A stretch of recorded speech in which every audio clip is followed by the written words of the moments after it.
Hello, guys. Welcome to a new year of sports talk on the newly crowned Tigervision Network. I'm your host, Gabby Bates, alongside with Zach Silverman and Zach Orr. We're implementing a debate-style show this year, so we hope you guys enjoy it. Now, without further ado, let's get started off with your very own Clemson Tigers. The Clemson Tigers season started off on a sour note against Georgia, losing between the hedges 45-21. The Tigers were able to come back this previous Saturday with a blowout against SC State 73-7 and a total of 735 yards of offense. Many were impressed by the performance of the freshmen that played in Saturday's game. Martavius Scott finished the game with 6 receptions for 164 yards and 2 touchdowns, while Adam Choice finished with 12 carries for 74 yards and a touchdown. But the freshman who really seemed to drop jaws was Deshaun Watson. Deshaun had a great game. He put up 154 passing yards and 3 touchdowns. Cole Stout was impressive, too, putting up 302 passing yards and a touchdown. Needless to say, there has been a little bit of controversy between the fans over who should start, Watson or Cole Stout. Previously, Dabo Sweeney stated, quote, "Give respect to both guys. Cole Stout has earned the right to be the starter." So we want to know what y'all's opinions are on the case of Stout versus Watson playing situation. Well, I'm going to go ahead and I'm going to take the side of the young gun, Deshaun Watson. He's been absolutely electric when he's played. I mean, when a guy's 5 for 5 with 104 yards passing and a touchdown on a drive, you got to keep him in. You got to let him keep playing. I mean, against Georgia, he was our only consistent source of offense, and he was barely on the field. I mean, I think it's a totally different game if he plays that whole game, and I want to see a lot of him against Florida State. You know, I mean, it's great to be back, first of all. And when you say 5 for 5 and 100 yards passing in one drive, that's a sexy stat. You know, that's a stat you throw out there to fill some article up, to make an argument about how your freshman quarterback, let's keep in mind, the guy who was playing high school ball last year, should be starting for a D1 team such as Clemson, a team that's going to go down to Florida State and have a huge test in front of them. Granted, he played well against Georgia. He played well against South Carolina State, but he's a freshman. You have Cole Stout here, who's been in the system for 3 years. He sat behind arguably the best Clemson Tiger of all time. And I think you got to go with experience over the youth here. Well, we've seen a lot of big things from freshmen in recent years. Last year's Heisman, freshman quarterback. Sure. The Heisman the year before that, freshman quarterback. So, I mean, I think we're seeing a nice little trend here. I think it's one that Deshaun Watson could be in a position to add to if he got a full season of playing. Especially, I mean, if you look at the hype towards Jameis Winston last year and coming into Clemson, how he was going to be this untested, raw quarterback, unable to perform in a high-pressure conference game environment.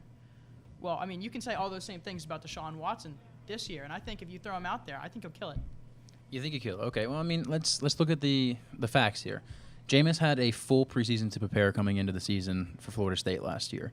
He had a full offseason coming in. He came in early, enrolled early, and he didn't get hurt. If you remember correctly, Deshaun got hurt during camp in the spring, and he sat out a while, and it was essentially a 2-horse race between him and old Chad Kelly at one point. Swag. Yeah, old Swag Kelly. So it's exciting to see him, mature in his ways on the field, mature in his way off the field. Every interview he does, he's respectful of the coach's decisions to play him or not play him. He's respectful of the fans. He enjoys and embraces the fans of Death Valley. But I think the most important thing is he's embracing the fact that he still needs to learn, and I think he knows that. On Saturday, you had some fans out there at Death Valley coming in and booing. They were booing Cole Stout when he was on the field, and it was a joke. This is a guy who paid his dues, did his time, and this is his time right now. He did nothing at all to convince me to sit him down after 2 weeks, especially against an FCS team such as South Carolina State, and especially down in Georgia between the hedges. He played we were tied at halftime. It wasn't like that was a blowout at half. We didn't show up in the second half. I'm not arguing with you there, but I don't believe Deshaun Watson is the answer at the moment. If we go into Florida State and get our heads handed to us, maybe we talk about Deshaun Watson some more. But Cole Stout's my man at the moment. I mean, in the second half against Georgia, I saw 2 things on Cole Stout throws. I saw a good throw that was dropped or just a poor throw, and then a 3-yard run, 3 and out. And that's it. That's all we got. And our defense, which is looking very good this year when they are rested, was just thrown just into the wind, and they didn't have a chance against Todd Gurley and those guys running it down their throat. And I think Deshaun Watson, at the very least, with his mobility, he can keep the offense on the field a little more, being a dual-threat quarterback. Well, let's talk about the Georgia game a little bit more, because we're going to talk about how, the play selection, if you will. Chad Morris, as we all know, is an offensive guru. He came in to Clemson and changed the mantra of the program. He changed the ideals and just changed the belief of the fan base that believed we were going to, always run the ball, always play it safe, and, play Tommy Bowden football. But it's different now. Granted, our defense is supposed to be top-notch this year. We're supposed to have a top 5 defensive line in the country, a top 5 front 7 in the country, if you will. This is a defense that got shredded by Todd Gurley. And I understand, it was 3 and out. They were on the field a lot. But they got shredded. When push comes to shove, you have to have a little pride and not give up a gajillion yards to Todd Gurley, because that's what it seemed like to Clemson Tiger fans watching 2 Saturdays ago. Yeah, I mean, they also have – Georgia has a very strong offensive line. They have a lot of depth at running back. They were rotating guys through. Sure. And, I mean, if it was just Todd Gurley, I think we would have had a shot stopping him. But you can't stop 3 big, powerful backs when you're on the field, play after play after play after play. I mean, the attrition just gets to you. And going back to Chad Morris, I think his offense is designed for a dual-threat quarterback. That's why Taj Boyd had so much success. And when I look at Deshaun Watson, I see a quarterback who has the potential to be like Taj Boyd, only I'm hoping he can – avoid some of those big turnovers that seem to cost Taj at all the wrong moments. And if we're going to talk about the Georgia game some more, that was a game where, again, we saw the Achilles heel of the Clemson team for what seems like the better part of 10 years, the special teams effort. We had a wonderful missed field goal that could have, been a bit of a turning point in the game. And we also had a gigantic kickoff return for Mr. Gurley there. You guys, I don't know the answer at this point. I don't know what Dabo has to do. I don't know what anybody has to do in that team. But when you think Clemson Tigers football, you're thinking special teams nightmares, and that's exactly what we're going to get this year unless something changes again. Yeah, well, at least we're in agreement about something finally. Phenomenal. Gabby? Okay, so let's talk about a little bit next week. This weekend we have an off week, and then we go on to play the #1 Seminoles. What do you think? How do you think the Tigers are going to do with the Seminoles? Go ahead. Let's see. Florida State really did not impress me in week 1 against Oklahoma State. I mean, they were off this week, but, I mean, they did not look like the #1 team in the country. If I was picking a top 4 playoffs team right now, Florida State would not be on my list. I mean, they just didn't look like a team that they did last year. Florida State is a team that everybody is going to be gunning for them. That's the age-old thing in football. You win it, they're going to be coming for you. They're going to have a target on their back the entire season, and it's going to be a tough game day in, day out, every day. Even the Citadel last week. I mean, obviously they killed the Citadel, but you had guys gunning for Florida State knees at one point in the game, which is a low blow, and it's horrendous. But people are going to be coming for Florida State, and at this point in time, they're a playoff team. I mean, if we're going to go talk about the playoff teams, I think Texas A&M was extremely impressive against South Carolina, and then destroying Lamar. But that's not a surprise.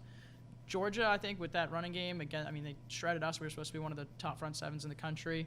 Look at Oklahoma, and you look at Oregon, who had a very impressive showing against Michigan State. Even USC, which able to play Stanford's own game and beat them, I think, are all teams I would put ahead of Florida State at this moment. I mean, yeah, I like those teams. I like them a lot. I think you forgot about Alabama. I know they had a little bit of trouble with West Virginia to open the season. We got to see if they have a quarterback before we can. They have like 4 of them. Every one of them can go and play in Nick Saban's offense. You don't have one. I know, right? I think Alabama is in that discussion. I do agree with you on Oregon. I disagree with you. I think Florida State's definitely in the discussion. I think they're a top 3, if not top 2 team. The 4th team is interchangeable for me. It's really it's all over the place. Each week, I think we're going to see a different team. I like the A&M pick. I like it a lot. But I also really like the Georgia pick. What I've seen from them so far is a dismantling of a very good Clemson team. And, they handled their business last week. We'll see if they can handle it again against South Carolina this weekend. Gabby. Well, thanks, guys. I'm going to give you the points now. I think Zach Orr deserved the point for this one. I like his argument with Watson and Cole Stout. I do believe exactly what he believes. I think that Cole Stout is the freshman. He has shown potential, and he can play. So now let's go on to talk about some more Tigers, but we're going to talk about Tigers in the NFL. Speaking of the Tigers, let's talk about Sammy Watkins playing 55 of the 58 snaps in the Buffalo Bills win against the Chicago Bears on Sunday. We have Nuke Hopkins catching a pass from Texans Ryan Fitzpatrick to score a 76-yard play touchdown, and we have Nuke had 4 catches for 89 yards.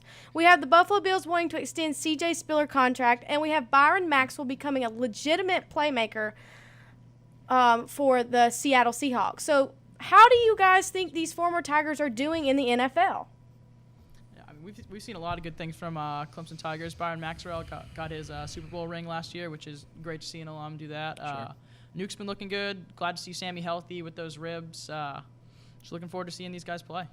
Yeah, I mean, absolutely. Tigernet.com does almost a weekly thing now about Tigers in the NFL, and I think there's 30-something on NFL rosters right now, so that's pretty exciting to see, especially for students and a fan base that wants to see Tigers succeed at the next level. That's what they come here for. That's what they're sold on by Dabo, that they're going to have an opportunity to play with the big boys on Sunday.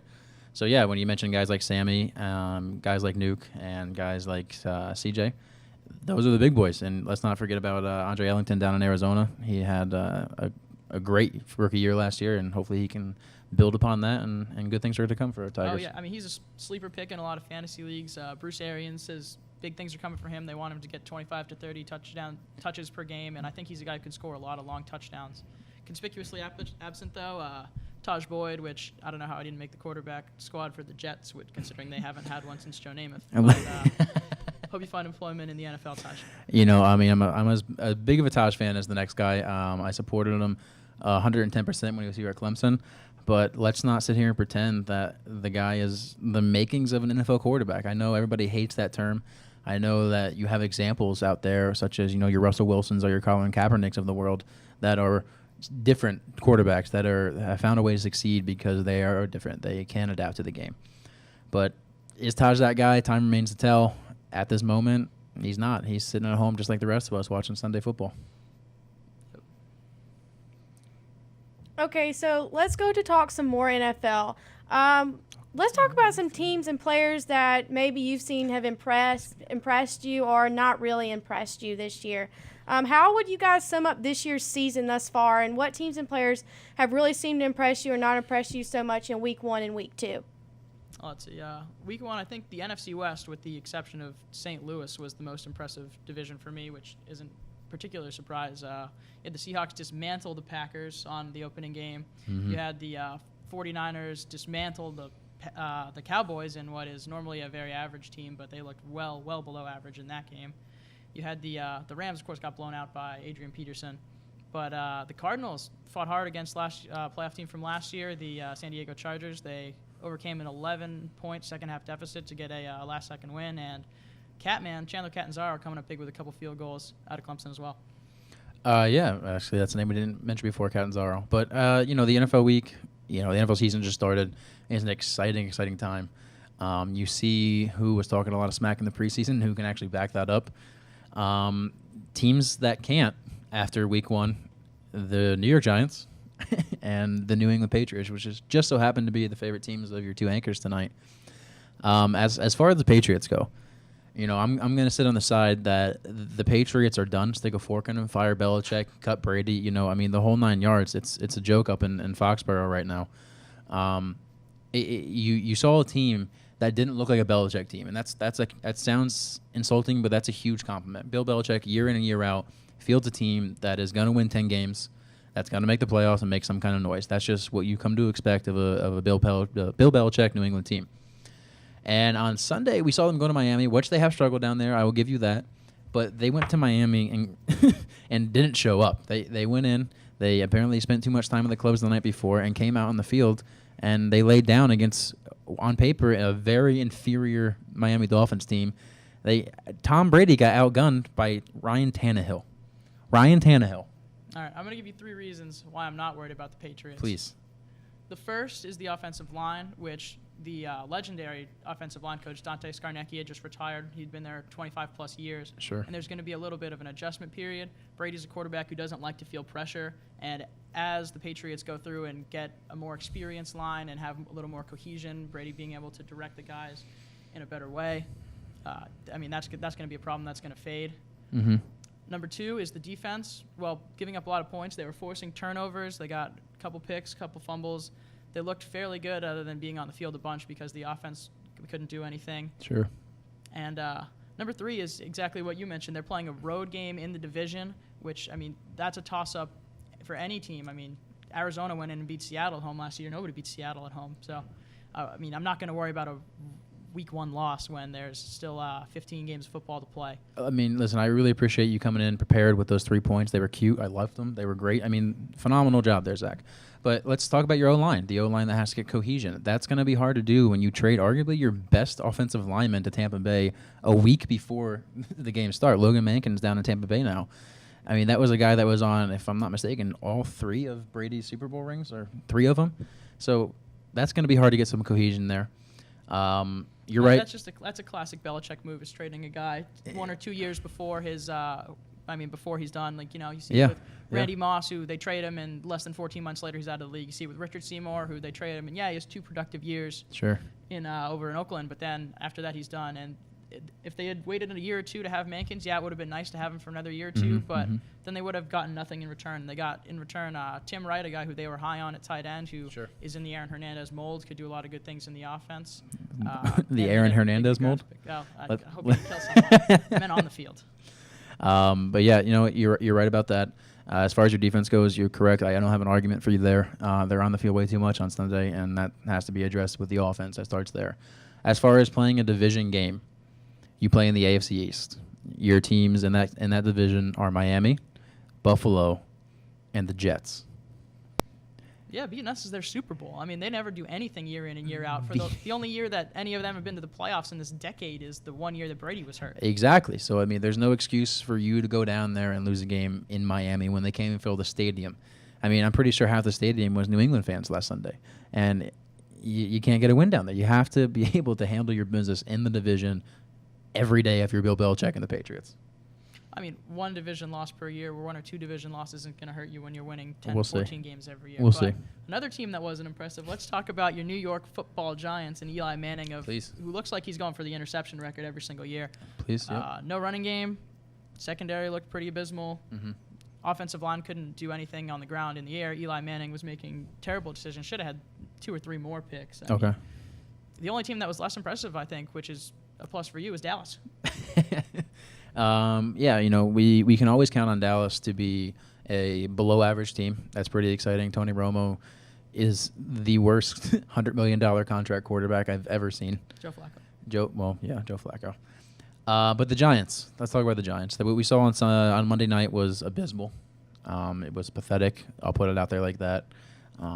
Eli, we've heard it all week, has to adapt to a new offense. They've had all the preseason games. Haven't seen anything from the first-team offense. I get that, and that's not an excuse. You have 5 games. You had all training camp to fix it out or to figure it out. As far as the defense goes, I'm happy with the way the defense played. I understand Matt Stafford had his way with us. I understand Calvin Johnson had his way with us, but you don't cover Calvin Johnson one-on-one. You have to double him up. You have to. Our defense is on the field a lot, as much the same as your New England defense was. They played well enough that we were in the game for long stretches of it when we had no business being in the game. At one point we had 15 yards to the Lions, 168 in the first quarter. So we should have been out of that game by halftime, but we were in the game. So I'm not too worried about the Giants. I'm worried about the offense. I'm not worried about the defense. I'm worried about our special teams because Tom Quinn is the worst special teams guy in the league. When you know your special teams coach's name, I feel like that's a problem because it's always bad news. As far as that goes, I'm okay with the Giants for now. I think Eli's the man. I think he's still the man in charge. I think he's still your quarterback. Is he going to throw a couple interceptions? Yes. Are they all going to be his fault? Absolutely not. He was gunning for the record last year. He was, but a lot of them were not his fault. I mean, the one thing you do have going for you, I guess, that the NFC East collectively looked horrible. I mean, Nick Foles had 3 turnovers. He threw almost as many picks as he had all of last year. Tony Romo threw 3 in the first half. Sure. Robert Griffin looked awful. I mean, I don't think he's really even ever going to recover from that ACL injury, which I think was his 3rd torn ACL. Yep. And I mean, you could see a 7-9 division winner out of the NFC East. I mean, as much as I would love to sit here and debate that with you and tell you you're wrong, I'm gunning for 7-9 right now because the Giants, they weren't that great on Monday. Well, let's not pretend they were. So yeah, if the 7-9 winner takes it, I'm okay with that because this is a 7-9 team I'm looking at right now. But you're right. Nick Foles had a horrendous first half, but he came back and they got the win. So technically, the Eagles are leading the division right now, and we'll see what happens. Giants go to Arizona next week and visit. Actually, Arizona comes to the Giants next week, so we'll see what happens with that. Excited to see if some changes were made during the week. Yeah. My final kick for the Patriots. The last time they lost the opening game, 2003, which they ended that season with a nice Super Bowl ring. You're not wrong. And this is the first time ever in a dozen years that a Brady Belichick team has been in sole possession of last place, which just speaks to their dominance over the decade. Okay. Well, it's time to put some more points back on the board. Zach Silverman, I think you got it this time. I really liked your 3 cute points. So now let's go back and talk about some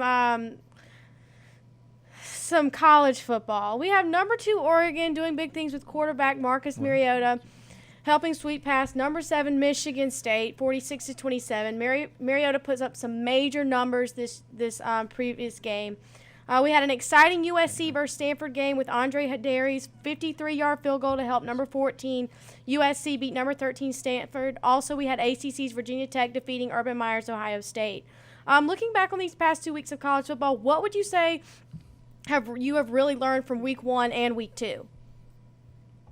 We touched on this a little bit before, but yeah, let's talk about it some more. Number 2 Oregon.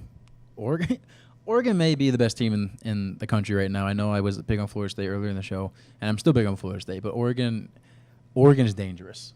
Michigan State went in there and punched them square in the mouth over the weekend, and they came back in the second half, took their licks, but ran away from Michigan State, a very, very good Michigan State team who's, in all likelihood, going to end up with the Big Ten title this year. Mentioning the Big Ten, what a disgrace of a conference this past weekend. Michigan got absolutely taken behind the woodshed this past week against Notre Dame. Like Gabby said before, Ohio State had a horrible loss at home to Virginia Tech, an unranked Virginia Tech team. It's not looking up for the Big Ten right now. No, I think at this point you can just fully eliminate them from any hope at the playoff. They don't have a team that's looked like they're deserving of a top 25 ranking to me. I mean, Ohio State losing to a Virginia Tech team that won all of 2 games last year. Sure. Notre Dame getting just absolutely flattening Michigan. Michigan State, I think, is a very good football team, but playing against a very good football team. But I mean, if you're going to play Oregon and you're going to hit them in the mouth, I think you have to keep that up over the whole game. You can't peter off and die in the second half. I mean, you're going to Eugene, Oregon. You're going to a place that's become synonymous with excellence in college football right now. You're going up there and you're going to say to yourself, okay, yeah, let's punch them in the mouth in the first half. Let's make a statement. But how do you go out and do that again, especially with a guy like Marcus Mariota under center out there? The guy came back for his senior season. He would have been a first-round pick, in my opinion, had he come out for his junior series, after his junior year. He's a guy that's going to dominate this year, and I think he's very much in the running for a Heisman right now. As far as your assessment of the Big Ten not having a quality team to be in the top 25, I'm going to respectfully disagree with that. I think Michigan State is firmly a top 15, if not top 10 team. I think they are that good. I just think Oregon is that much better. But that being said, I don't believe anything else in the Big Ten is worth looking at too much. Ohio State has their built-in excuse right now. Braxton Miller being gone for the season is devastating to that team. You have a guy in there who essentially was handing out, cups full of water on the sidelines. He's playing. He's out there playing right now. And it's going to be a very long year for Urban Meyer up in the horseshoe. Yeah, well, coming back to Michigan State, I mean, Stanford handed the whole world a blueprint as to how to beat Oregon. And Michigan State plays that style of football better than anyone. The bruising, big defense, big offense, hold the ball, don't let them touch it. Mm-hmm. And, I mean, Michigan State just out-Stanforded Stanford last year in the Rose Bowl. And, I mean, USC, a team that nobody's ever accused of being a ground-and-pound, slug-it-out football team, just did exactly that to Stanford this weekend. And I think that USC is potentially a very dangerous team in that division as well. You can't overlook USC or UCLA, who, their defense had 3 touchdowns in week 1. 3 touchdowns from their defense is fantastic. Nick Hundley's a guy who's been given a couple of Heisman shout-outs. So, I mean, the Pac-12 is looking like it could be the power conference this year, along with the SEC. I mean, yeah, you throw teams like USC. UCLA is a great team out there. Brett Hundley is going to be a factor late in the season for the Heisman. I agree with you on that. I do not agree with you on USC. I know they beat Stanford this past week, but when they're not jumping out of second floor stores or stories to jump and save drowning children, and then lie about that the day later. USC is not synonymous with football right now. It's controversy. It's always been controversy since Reggie Bush has been there. It's been controversy. I want them to get back to football, but they're not quite there yet. So I'm not throwing my hat in the USC ring right now. I think there's a lot of distractions floating out in Southern California, and I don't believe in the first year coach. I don't. Steve Sarkisian. I don't know how to say his last. Sarkisian. Don't believe in him. I mean, I think Steve Sarkisian is exactly who they need right now. He had a lot of success at Washington, throwing the ball, playing a line them up, spread them out, just fire offense. He's not associated with anything from USC's past. I think the way he handled the little saving the nephew situation went over pretty well. He didn't make any particular big mistakes other than maybe allowing the media to talk to his players. I just don't really think there's ever really a need for that. But I guess we'll see over the course of the season, huh? Yeah, see how it goes. Well, we got to put some more points on the board, guys. I think I have to go with Zach Orr on this one. He was spitting out some really nasty statistics just then. So, Zach, you're in the lead right now. But now let's get back to what we're talking. Let's talk about some MLB. We have the MLB races coming up, and I want to hear from you guys what you think the outcome of these races will be. Let's see. Well, I think the only division that we really have decided right now is the AL East, which Baltimore has just ran away with in a terrible year for that division. Got a lot of intrigue in the AL Central with the Tigers and Royals pulling into a tie last night, but I think Kansas City's going to outlast Detroit in the end. And then out west, another power division this year, Oakland and LA, which I think Oakland has the easier schedule going through way out. I think they're going to take it. You mentioned the AL East. I came on last night to write up a list about my argument for this, and the Yankees were actually in the midst of losing to the Rays and falling 5.5 back of the wild card and 10 in the division. So, yes, you are right. That is completely wrapped up. It hurts me to say that, Jeter's last year and all, but bye. Have a great day. As far as the rest of the races go, I do agree with you on Kansas City and Detroit. I think Detroit is a very underachieving team for this year. When you look at the rotation and the trade they made for David Price, that rotation's filthy, absolute filth. That should get you a win for 4 times out of 5 at least every time they take the mound. Out in the West, Oakland and LA, as a toss-up at this point in my head. Oakland is a team that we all root for because of the Moneyball movie and the book, and it's exciting because they're doing stuff that nobody ever thought was really possible without a payroll, and it's kind of changing the perspective on the baseball landscape. Will they have enough to last into the postseason? Yes, I think they're going to make the postseason. I think they'll be fine, but I don't know how far they're going to go in the postseason. Well, I think the one thing that Oakland has always been missing with these Moneyball teams that can get to the playoffs but they can't win in it is big power pitching. Okay. And at the trade deadline, they went out and they got John Lester, who's a guy who's done it before. He's got a couple rings with Sox. And I think Lester's a guy that can carry that rotation. They've gotten a solid depth behind him and with Sonny Gray and a couple of those other guys, and they do the whole rotation thing, which doesn't work for a lot of teams, but it seems to work out for them in the outfield, in the infield, and they just outmanage teams. Not only is John Lester not buying into the A's organization, he's still set on coming back to Boston. You and I both know that. He's going to come back. He's a free agent after this year. He's coming back. That being said, they do have Jeff Samardzija out there as well, who went from playing tight end for the Notre Dame Fighting Irish to starting pitch for the Cubs for a couple of years and did very well. Do I think they have the bullpen for it? Do they have the closer for it? Maybe. Do they have the infielders and the outfielders for it with that rotation that you talked about? Is that going to work in the postseason? It works in the regular season because of 162 games. It's a long, long year. Is it going to work over the 30 or so games you have to play in the postseason to wrap up a title? That remains to be seen, and I'm on the fence about it at the moment. Yeah, we'll see how it goes. Let's shift over to the NL, where we got almost the same situation. We have the NL East being the only division pretty much wrapped up, with the Nationals having a commanding lead. In the Central, we've got a little bit of a dogfight with the Cardinals on top at the moment, with Milwaukee and Pittsburgh right behind. And then out west, the Dodgers are looking like they might be the team to beat in the NL behind potential MVP Clayton Kershaw, who's just ridiculous with a baseball. Clayton Kershaw is unbelievable right now. He really is. His curveball. You hear about curveballs from pitchers that have been dominating. You hear about pitches from pitchers that have been dominating. You hear about the cutter from Mo. You hear about Goose's slider. You hear about stuff like that. But when you look and watch him on TV, it's like it's falling off a table. It really is. It's unbelievable to watch this guy pitch. It's an art form. He's putting the art back into baseball, making it exciting to tune in and watch the LA Dodgers, who I have no interest in. I don't care about them. They're on the other side of the country. But when they play on ESPN, I'm watching, and if Kershaw's pitching, I'm watching because it's unbelievable what he does. That curveball is the best pitch I've ever seen, and I think I might ever see. Wow, that's a statement. Wow. Yes, as far as the rest of the NL goes, I think it's clear, cut and dry to me right now. The Nationals are taking the NL East. I think it's pretty exciting for all the Braves fans that are watching this. You guys are horrendous. Congratulations. You got no hit by the Phillies, who are even worse than you are. Braves are only a couple games out of that wild card spot. Nah, they're fine. They're not making it. In the Central, no comment on that. It's going to stay the way it is.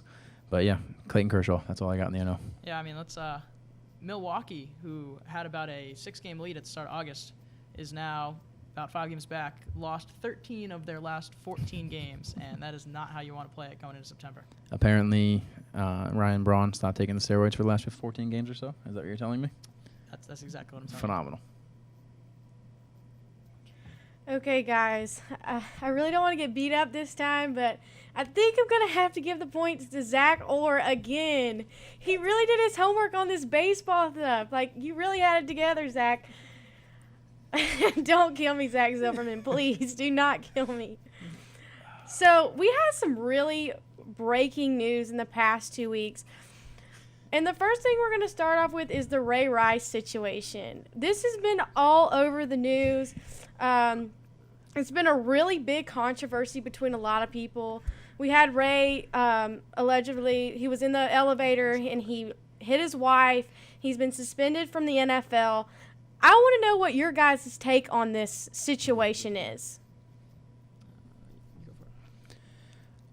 I think using the word allegedly is not right. We saw him cold cock his girlfriend, or fiance at the time. There's no place in the NFL or in society, for that matter, for that action.